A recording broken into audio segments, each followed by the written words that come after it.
That's my dog's name, Shawn. Baby. I assumed.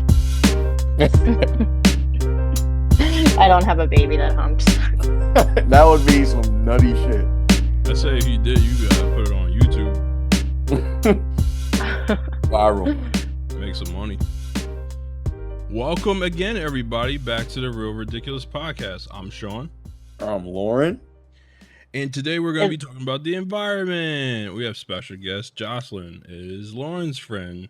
Yes, I've known Jocelyn. Damn. 7 years now? I think the same time I'll say like 5. Wait, how long you and Mace been dating? We probably met close to 6 years ago, and I'm pretty sure you tried to hit on me. That's a But fact. That's a but fact. now I'm dating your best friend. Word. And oh yeah, because I lost my wallet and shit, and then word. But yeah, so this is Jocelyn. Thanks for having me, guys. Word. So let's get a background real quick. How are you dealing with the environment? Like, what is your expertise with that? Yes.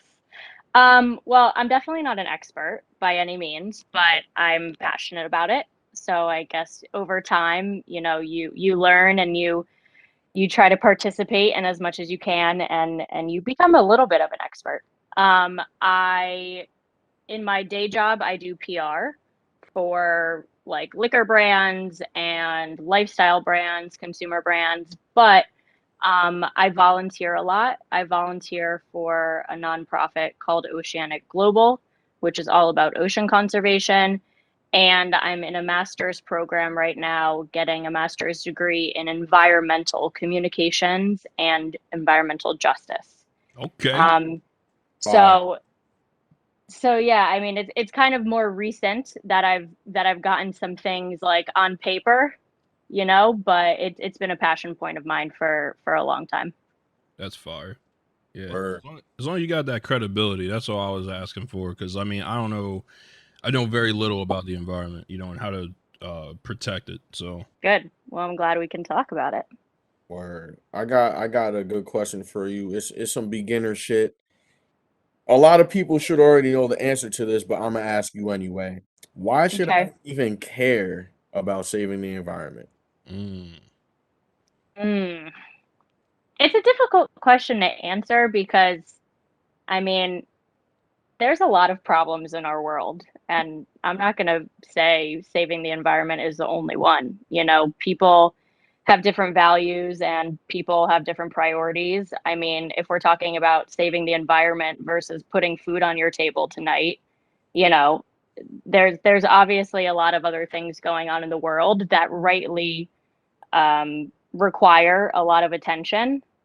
But we all have our different values. I really value the environment, even just for the sake of beauty, for the sake of having clean air to breathe. I love being outside. So that's something that initially, drew me into it.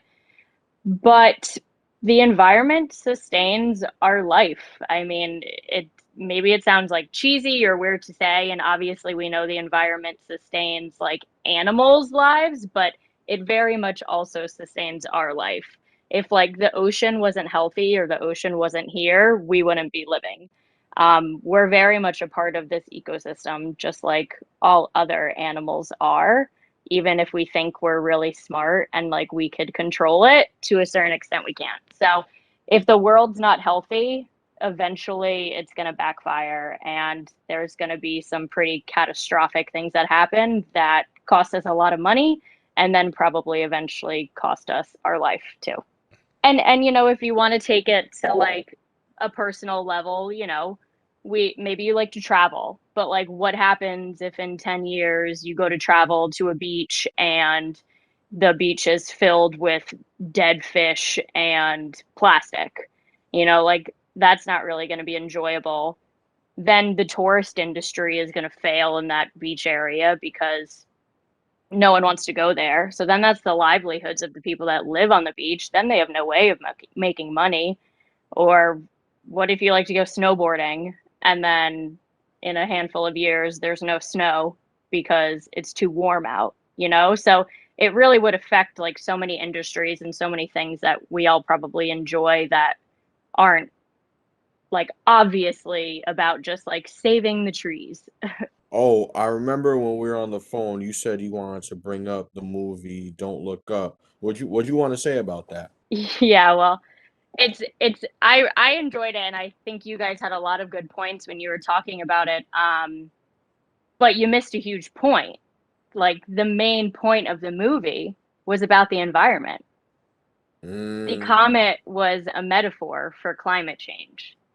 And that might not be obvious to some people who aren't, in the movement as you or or aren't like environmentalists, but the idea of a comet or something that's hurtling towards the world that's going to destroy the world in 6 months is a metaphor for this very big, like, existential crisis that is climate change that will be affecting our world, already is, but like will devastate the world in maybe 60 years or 600 years. We don't know. It like seems kind of far off, but we very much know it's happening.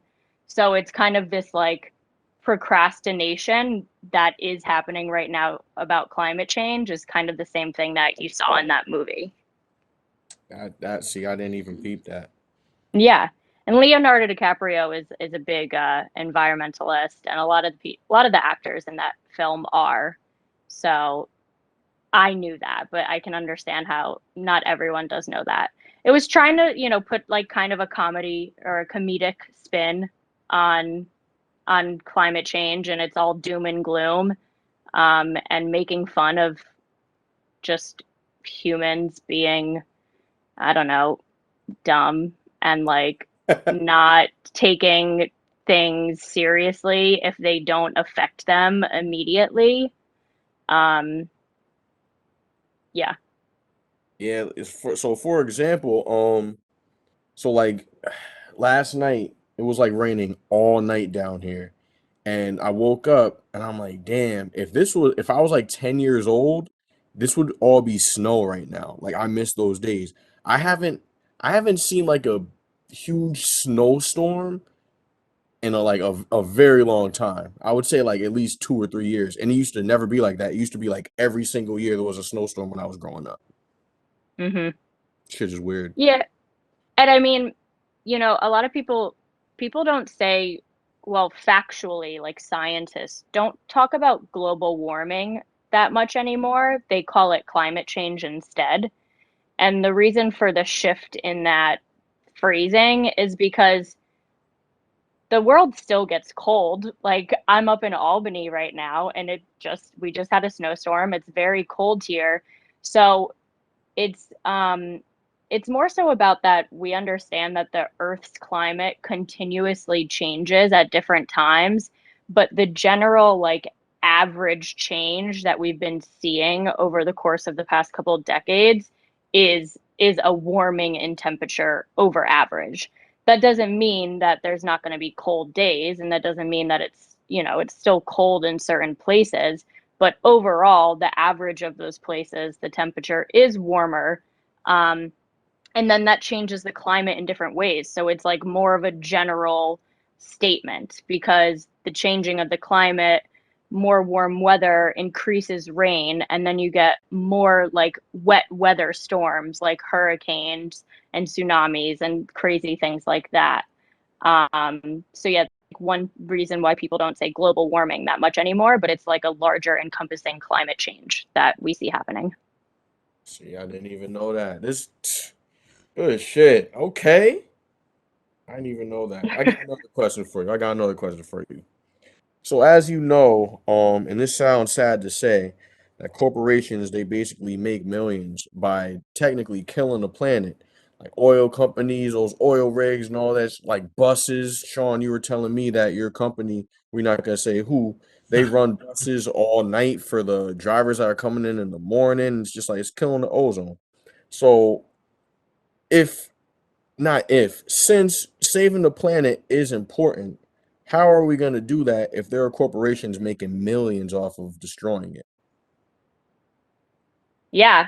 um I don't, I'm not going to be all like the world's a perfect place and it's going to happen, it definitely scares me to a certain extent. Because you're definitely right in saying that corporations and these large companies are doing the majority of the damage. And I think corporations at the end of the day care about making money. And in order for them to make money, they need to keep their consumers. So, what we have seen recently over the past even just 5 years, I think was like a crazy shift in consumers pressuring companies to be more sustainable, to be more eco-friendly, to be more transparent around where they get their products or to reduce their plastic packaging. I think we have seen a big shift in consumers pressuring companies to do the right thing. And eventually, it seems like that shift is going to make companies, even if it's not for the right reason, like even if they're not doing it because they want to save the environment, they still need to make their bottom line and they still need to keep their fans and their consumers. So if that's what their consumers are saying they want, then companies will shift over. That's my hope in the way that it's going to happen. But that's kind of about like smaller companies, like the people that you buy your, I don't know, like shampoo and stuff from, some like who you buy your fashion from. If we're talking about big oil companies and like big industrial companies, then it comes down to the government and trying to put, rules and regulations in place for the environment. And the only way the government is going to do that is if we have people in office who actually believe in climate change and, are advocating for it. So it's definitely not a one stop answer. It's like multi-level, very much weaved in, and it's kind of like an all hands on deck situation, in my opinion. Okay. Yeah, I always say Al Gore was trying to warn us, but everybody voted for Bush. Yeah, Al was definitely one of the first to make like documentaries about it and stuff, for sure. Do you know any like programs that people can utilize in order to help, I guess, their environments? Like, because I see people like volunteering to like pick up trash on the side of like a highway. Is there anything that you know of like where you could recycle more or something like that? Or Yeah, I mean, there's so many things we can be doing. I think it's it's about, you know, I think it comes down to your interest and like how much effort you are willing and want to put into it. And I think the easiest way to go about making an impact is just kind of weaving it into your daily life, what you're already doing, what you already like to do. So, I guess I'll start off by saying recycling, there is an inaccessibility to it. Some people don't know what to recycle, you know, sometimes it's confusing, which it totally can be. Um, and I think people can research and like make themselves aware of what's good to recycle and what's not. Because that is kind of like a 101 basic that I think everyone should be doing. Yeah, I definitely believe that like beach cleanups are great. If you're walking around and you're able to pick up trash, that's great. Um, but those are all kind of smaller things that like don't necessarily hit the root of the problem. Those are kind of just band-aids that I think we should be doing, but I don't think that's where we should focus attention on. I think you should focus attention on where you're putting your money. So, what companies are you buying from? Like, are you giving your money to Amazon or are you giving your money to a local store that, makes their own orange juice and packages it in a glass orange juice container? Like, something like that. Are you going to the grocery store? You have 75 options of, I don't know, mayonnaise. Like, are you choosing one in a plastic container or are you choosing one in a glass container? And just being more thoughtful about where you put your money. Again, like looking at what the company stands for, like is it transparently showing you ingredients or like where it was made? Those are all things that I really feel has given me, like made me feel like I'm making a difference as I go about my normal life. And it gets really easy to think about that because once you consciously make it a point to be like, okay, let me buy the box instead of the plastic, the cardboard box instead of the plastic, I think it just becomes easier for that to be a habit throughout your daily life. And you can see it in every food you get. You can see it like when you buy shampoo and stuff. Just all of these products. There is a way for them to be more sustainable. So if you look out for the brands that are, and that's where you put your money, I think that's a good way. People are lazy, so it's like they gotta. Yeah. I feel like they gotta figure out some kind of way how to make it more easily for people to recycle things. Because I don't see anybody. I mean, it's very very rare for, well, at least for me, to see people even having the conversation about, recycling or climate change or, beach cleanup, any of that stuff, For my recycling bin, as an example, just one thing, it's like there's only certain things that you can recycle. I don't know if there's a way that, I don't know, the higher ups, they can figure out a way to like, make everything, or at least like manufacture products that are, more recycled, like everything should be recycled at this point, in my opinion. Like we shouldn't be having separate things, I feel like at this state, it's 2022, like we should have everything be able to be biodegradable, or we should stop. I know that movement is shifting that way where we're getting rid of plastic bags and all that stuff like that, and like you said, I know that's a band-aid, but like it's got to start somewhere. Yeah, I think recycling is 101, and I totally agree with you that humans are lazy. But if you take, 15 minutes out of your day, like when you're scrolling on Instagram anyways, to look up what's recyclable, and maybe you forget in a week and maybe you have to do it again. Maybe you have to do it a couple times to just remind yourself. But over a period of time, you'll start to, you'll realize cans are recyclable, plastic is recyclable, cardboard, paper, the basics that are recyclable. And then as long as you have a recycling bin, it is pretty easy to just throw it in the recycling bin versus the trash can. So like I don't see how we could get much lazier than that. I understand maybe not like going and doing a beach cleanup early on a Saturday morning. You might be too lazy for that, but I do think recycling could be like a very easy entry point. Right, right.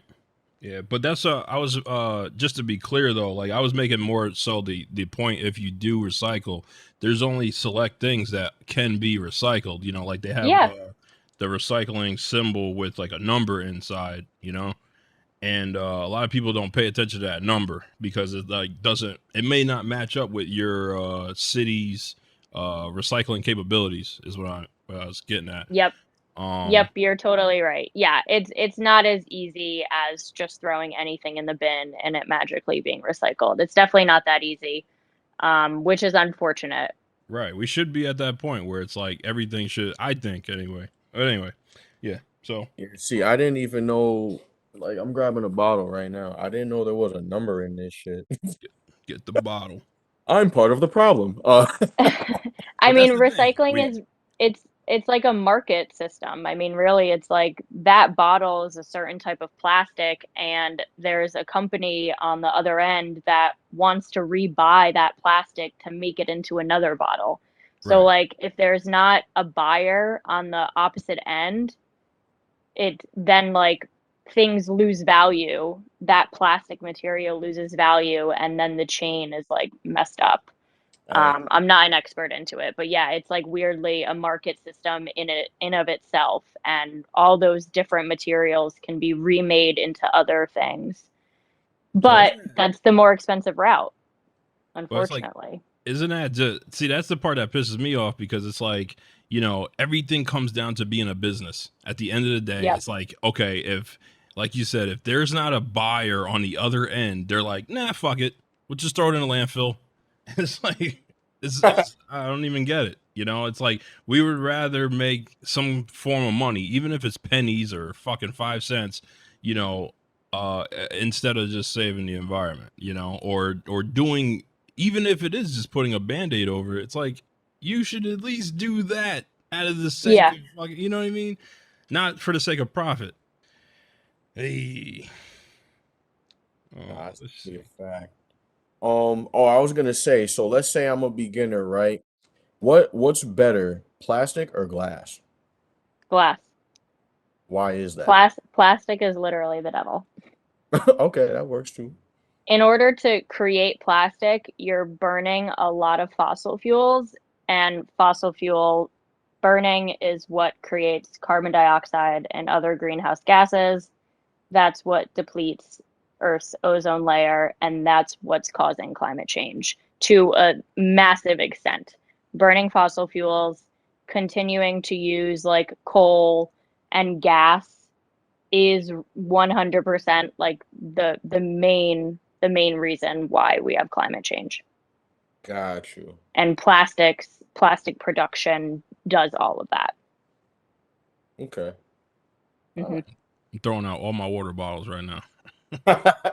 Oh wait, that's We need enough. to get That's you a enough. reusable water bottle, Shawn. No, Hey. I got recyclable ones. Poland Spring, right? They're recyclable. Yes, but wouldn't it be great if you just got one reusable water bottle and then you didn't have to continue to buy plastic water bottles? Oh yeah, Even if they were going to be recycled. I reuse the same one every day. I'm lying. Okay. No, I'm lying. Okay. No, you're right. You're absolutely right. But see, that contributes to the overall laziness too. It's like I'm too lazy to even refill. I don't even know where to go to refill. That's the thing. Yeah, well, yeah, so like I use a water filter. I have a water filter in my fridge, and I'll put that water into a reusable water bottle if I'm on the go. And yeah, I definitely understand. It's like two extra steps. And it comes back down to what you value. And like once when it really starts to affect you, which it is affecting a lot of people, in other parts of the country, that's when it's going to get more, serious and real for the majority of people because we're all living in America and we have pretty good lives compared to others. What was your I'll say key moment to make you want to get started in the environment? Did you see like a dolphin with plastic stuck in its fin or something? Like, what was your key moment that you were like, yo, I want to go ham with this? No, it was not that, thankfully. I probably would have cried if I saw that. I started scuba diving probably in 2012, 2013 was when I went scuba diving for the first time. So, and to take a step back, I mean, I I grew up outside a lot. My dad was a hunter and like loved being outdoors. He was very much a wilderness man, and so I have fond childhood memories of being out in the woods a lot with him or fishing or whatnot. So I think that was kind of instilled in me from a young age, but it was definitely scuba diving when I was in my early 20s that just opened up a new life for me. I mean, when you're able to be underwater and see all this really freaking like wacky underwater life that you could have never imagined, and you're able to breathe down there and spend time exploring. It was really wonderful for me, and I just became in love with that. And that's why the ocean is definitely a big kind of out of, all of the ecosystems. That's the one that I'm the most passionate about. So yeah, it was that. And then understanding that coral reef systems are, bleaching and dying because of warming temperatures. So I was able to see it firsthand. You can see coral reef systems that are really flourishing and look really healthy and vibrant, and there's life. You have fish and sharks and all this crazy stuff around it. And then you can see other coral reef systems that are obviously dead. And that's pretty sad. to see, because once the coral reef dies, then that's an entire habitat, that's dead for all these fish. So the fish need to leave and move on somewhere else. So yeah, that was what really got me into it. Like, I wanted to talk about that chloral bleaching. Like, why is that bad for some? Like, because I'm totally ignorant to this. Yeah, coral bleaching, it's due to rising water temperatures. So again, because of climate change, just average temperatures of the Earth's surface are warming. The ocean is a huge carbon sink, is what we call an ecosystem that takes in carbon dioxide. So water, the ocean does it, like rainforests are a big carbon sink, wetlands and mangroves. They are the Earth's natural way of taking in bad chemicals and carbon dioxide. So the ocean absorbs a lot of carbon dioxide. Once the ocean gets to a certain breaking point, if it's already taking in so much, it becomes a little out of whack. And a mixture of that and the rising temperature of the water, it's not a stable environment for coral reefs. So just like we might have, our normal body temperature is what, 98.2 degrees or something like that. Even if we have a temperature of like 2 degrees, we have the flu or we're sick and you feel like shit. It's the same thing with coral reefs. If their environment, their water temperature just shifts even slightly like that, they start to have a reaction that it's kind of like they have the flu and they have to like rid themselves of whatever is killing them. But they can't rid themselves of it because it's the water that's all around them. So they end up dying. So the bleaching is a part of them, like, pretty much just dying.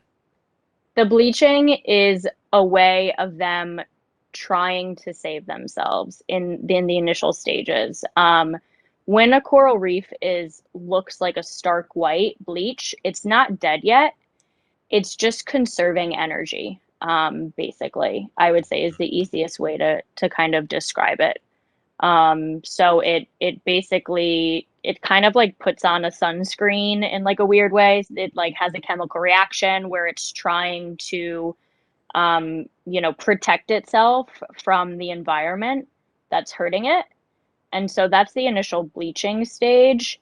And then if it's not able to regulate itself after a handful of weeks or months, then it will eventually die and it will become like a coral rock, like you might see that is washed up ashore or like in a gift store, like hard coral that doesn't have, it's dried out. That's what it would become when it's finally dead. Yeah, so, they're really resilient and like all ecosystems on Earth are.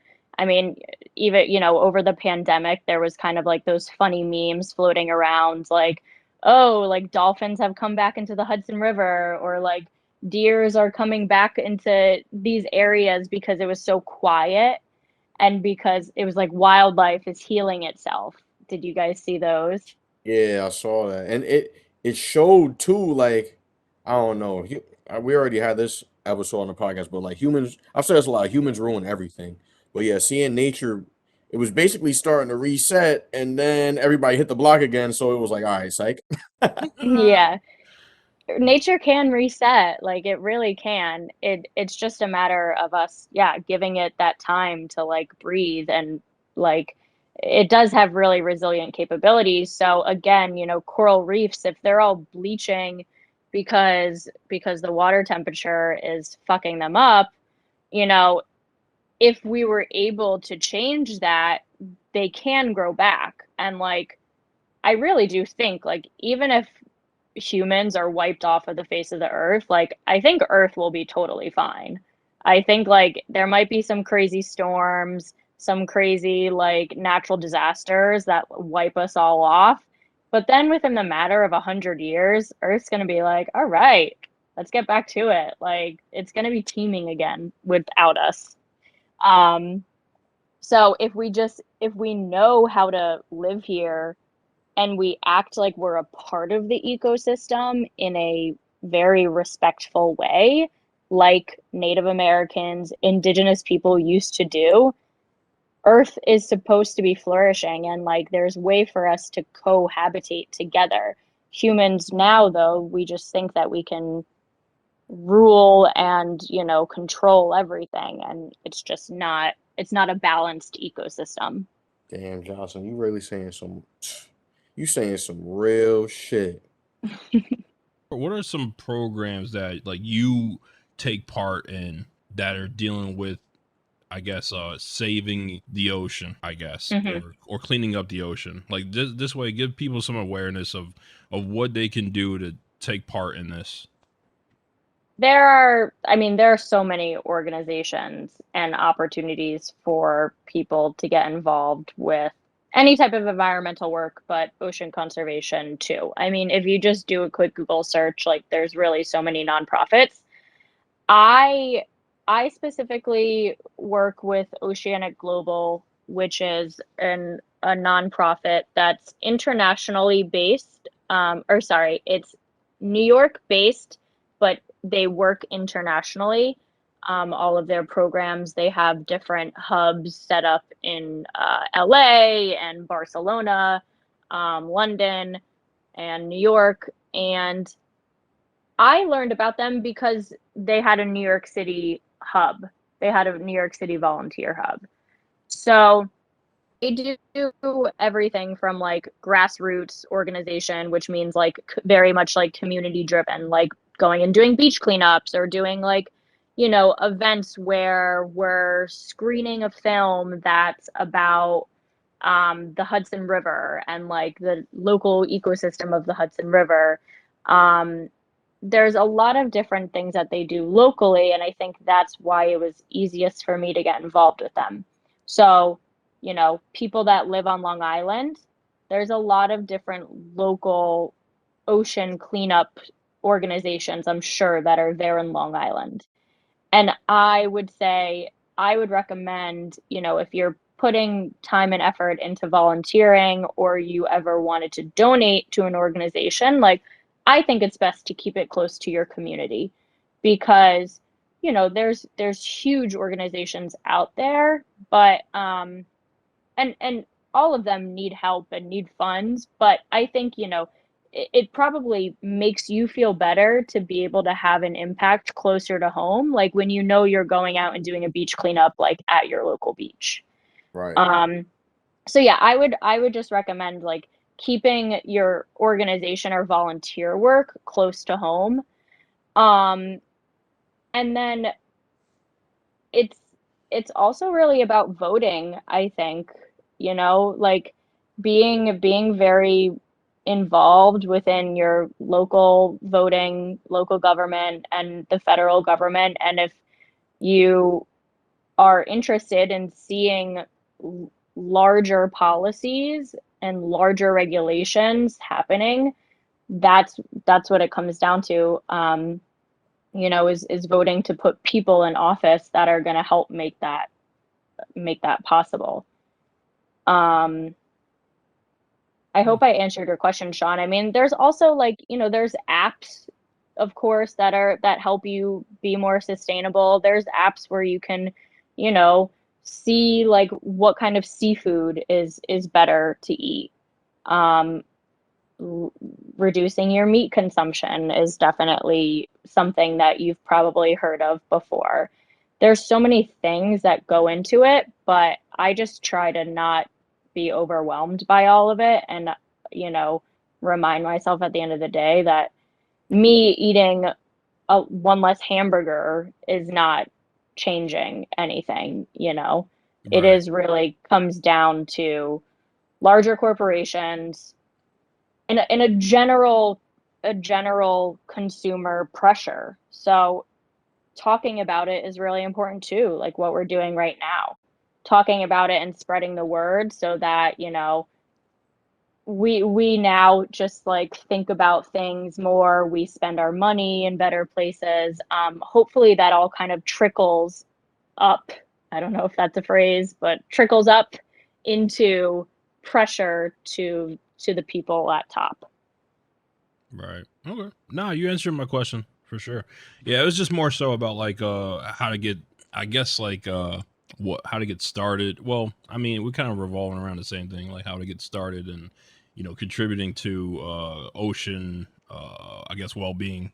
Yeah, there's a lot of organizations out there. Yeah, I would say just Google search, things that are local in your community, and that's probably the best way But you to do it. definitely recommend Oceanic Global for sure. Yes, Oceanic Global is a great organization, and they also they've put in place like regulations and standards for different types of companies. So like if your company is a restaurant and they wanted to try to be more sustainable and like reduce their plastic straws and like not use their plastic takeout containers and reduce food waste, Oceanic Global also has a leg of their work that helps companies kind of progress in that way too, whether it's restaurants reducing that stuff or even office spaces or event spaces. Like they have ways for all these different scales of companies to be more environmentally friendly too. So I like that about their work as well. That's good. That's good. So they help businesses like move in that right direction of becoming more like environmentally friendly. Yep, exactly. It's not easy. I mean, it's all confusing. So you definitely need experts to kind of go in and actually take a good look at, what your company is doing.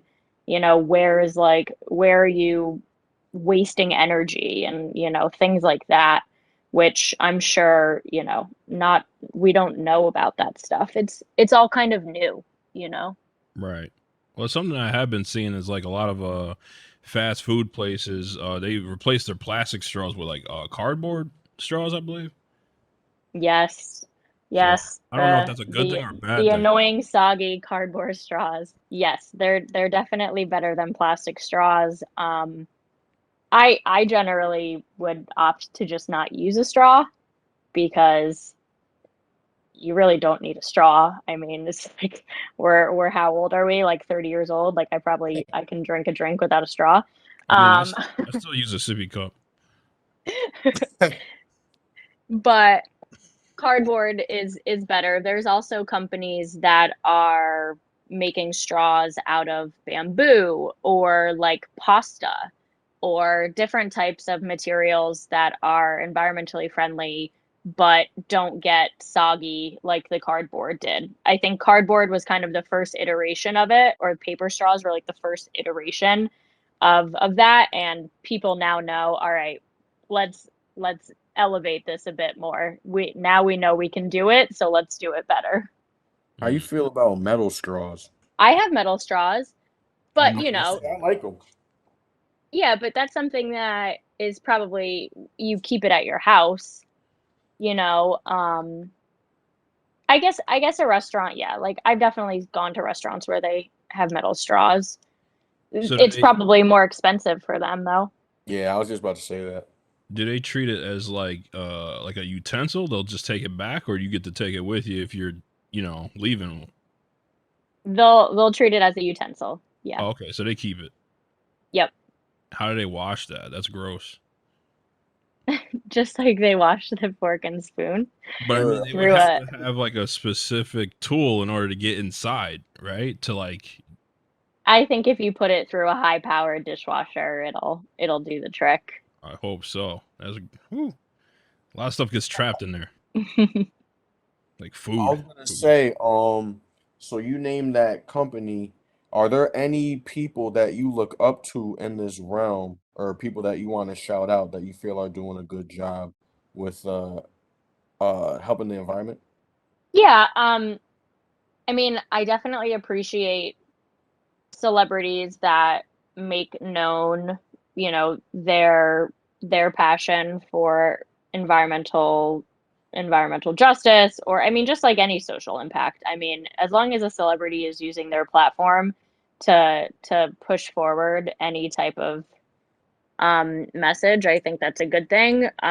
Like the people that come to mind, Jaden Smith and Billie Eilish are two celebrities that are very outspoken and in this space. Um, There's a woman called Dr. Ayanna Elizabeth Johnson. She's a marine biologist, and she did a lot of work in policy within like the Green New Deal and constructing what she called the Blue New Deal. So those are just different government policies that really kind of take a holistic look at how to be more environmentally friendly. So she's someone that I really look up to, and she actually lives in my neighborhood in Brooklyn, and her company that she has is just really it's exciting for me because it is kind of marries the ocean but also urban environments. So living in Brooklyn and New York City, you know, we're on an island, but a lot of people forget about that. And so I think that tying in a lot of, you know, conservation and water ecosystem conservation um, is not done in urban environments as much because it's just, you know, all about population and companies and big business, and there's a lot of pollution. So I really think that kind of advancing urban ocean environments is something that's definitely we're going to see more of in the future, and it's something that I'm interested in. So it's kind of like a, I don't even want to say like a rude question, but it's like for somebody who doesn't have kids or doesn't plan to have kids, you talk about that these effects with climate change and like, you know, messing up the ocean and all that stuff like that is going to have some huge effect on us like 60 years from now. Or most people, they care about the environment because they want to protect it for future generations. So for someone who, what would you say for somebody who does not plan to have kids or want kids or have kids? How would you approach them to, like, I guess, convince them to save the environment? Or would you not convince them? Would you just say, fuck, it's a lost cause? Well, I think that type of person, if they have that mindset, like we have enough people on board that will probably be able to do the damn thing without them. But the first thing I'll say is that the effects are definitely here now, even though they might not be affecting you. There are people that are 100% experiencing negative effects of climate change right now, so it's not even about their kids anymore. And those are people like definitely in island nations more so, but also like, I mean, look out on the West Coast, like California, like all the wildfires. People are being displaced every year because of wildfires. That is 100% because of human induced climate change. So it's not necessarily a future generation problem anymore. You know, if you really don't care about people in the future at all, like I don't really know how to change your mind on that. But the other thing I will say is that like it's going to cost a shit ton of money for us to not do things about it. So people have been procrastinating, like the government has been procrastinating, and again, it's just like humans, it's like a flaw of ours that we prioritize greed and making money and, you know, immediate gratification over thinking about like a long-term benefit. But eventually, there's no doubt that the cost of like all of these natural disasters and what we're going to have to do inevitably in the future is going to cost us so much more money at that point in time versus if we do it now. That doesn't really answer your question about the kid thing. You did. Yeah. Yeah. I mean, well, because the bottom line is, like you said, if somebody automatically has their mind made up and they're like, well, you know, fuck the future. I don't have a lineage to, you know, to even care for or care about, rather. It's like, why? But, you know, they already got their mind made up. So, yeah. Yeah. I mean, it's not my job to, you know, to convince everyone. And like I said, there's a lot of other problems in our world. So, like, I'm not downplaying other things that are very important and are much more immediate. Um, but this is definitely it's going to become a bigger problem for our entire world, I think, quicker than we originally thought. Word is definitely creeping up fast. I miss the snow, man. You can come up here. We got plenty of snow for you. Bet. So wait, when did it snow? Like yesterday? Yeah. Hmm. Word. So when it was raining down here, it was snowing up there. Makes sense.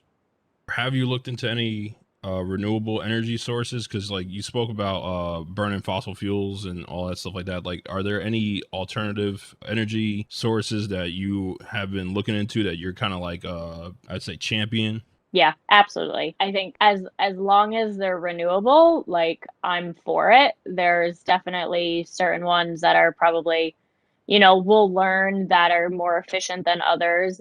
So I'll just list off solar energy, wind energy, water, hydro energy. Those are the main three that are really popular renewable sources. And, the good thing about that is that Earth already gives it to us.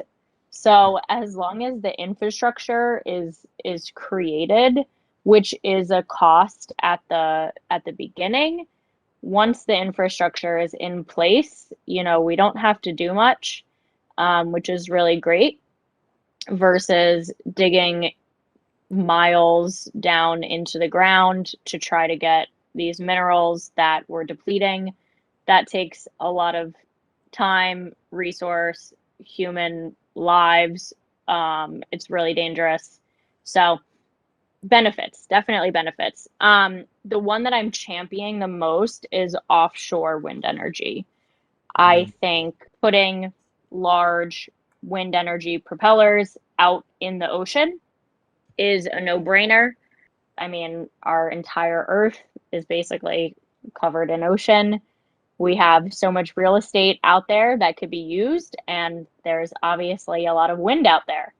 So that's definitely an opportunity that I think we're all going to start seeing maximized soon. And I know there's a lot of different governments, like I know New York State is a big proponent of it. Thankfully, New York is a big proponent of a lot of these things, and we have access to an ocean, so that's good. But yeah, I'm a big investor in renewable energy, and it's been good for my portfolio. So I would say look into it. Well, you know what sucks about that is like the downside is like what you spoke about earlier is the infrastructure needs to be put in place. The thing that I find very disheartening is like, a lot of companies, especially, the big oil companies, they're going to be like, wait, I got to flip my entire business to be more for invest in wind energy or hydro electricity or Hmm. just flat out, electric.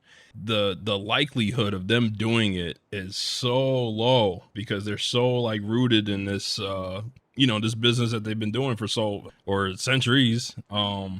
They rather make a profit. It's like if they don't see any profit in it, they're not going to make that switch, unless they're like strong armed into, doing it by the government. Yeah, it doesn't make me happy to think about people, in the Midwest having to lose their jobs and their families, been working in coal for decades. Like, it's definitely unfortunate, but I think there's so much opportunity in renewables that as long as a government is transitioning you in a just way, that there should be there should be a fair transition of people that work in those industries into renewables. Um, and it might not be convenient and it might suck. And there definitely will be people that lose jobs. Like what happened to Blockbuster, like our world changes and eventually things shift because of, just either what needs to happen or technology. Industries eventually become obsolete. This is just one that's going to have to not become obsolete, but I think fossil fuel industry, eventually the materials are going to run out it's just not sustainable. So they're going to try to squeeze every penny out of it while they can, no doubt, but they are eventually going to have to shift over. And I know it's going to suck for a lot of people, but hopefully the government can do it in a fair way where it's not families losing their livelihood, and it's the corporations that have the responsibility of making sure it happens in a good way. Yeah, it's going to be a difficult change. I mean, there's just you mentioned Blockbuster, and then the transition to let's say Netflix or Redbox. Well, I don't even know if Redbox is still around, but the fossil fuel thing is going to be I think it's going to be a more resistance, just because there's so much that relies on it. Like our whole society, I mean, many societies, like our whole world damn near relies on that, so that kind of transition is going to be super difficult. I mean, you're talking about vehicles, homes, businesses, we all get our heat and our central air from fossil fuels, so it's I hope, I'm definitely hopeful that we can make that transition, but I believe you said earlier, procrastination is one of the biggest downfalls for humanity, and it's we see it in the government, we see it in our neighbors. I really hope that we can make that transition smoothly. Yeah, you're totally right. It's going to be a big one. It's going to be totally monumental change, but if that's what we got to do, But that's the thing, getting people to see it that way, because so many people they cling to it, they're like, nah, this is mine, I love, driving my fucking car that burns so much goddamn gas just getting down the street. A lot of people don't want to switch to solar for, solar panels for their homes, and it's just you just get so complacent with things that you grew up with. Anyway, like I said, I'm hopeful for the future. I hope that we're able to make that transition smoothly. Yeah, me too. This is about to be mad random, but remember when Volkswagen made the engines diesel for the cars? Yeah. Yo, but low key, that shit was efficient, but it was just killing the ozone, bro. Killing. For sure. It's I don't know, slowly but surely, a lot of the companies are making that transition, but for me, if I'm being real, man, it's the transition isn't happening fast enough, and they're talking, the government's talking about putting in place by 2030, where you can't even buy a fossil, basically, a fossil fuel vehicle. You either have to get, your only option is an electric, is what they're proposing right now, but they didn't say anything about buying used though.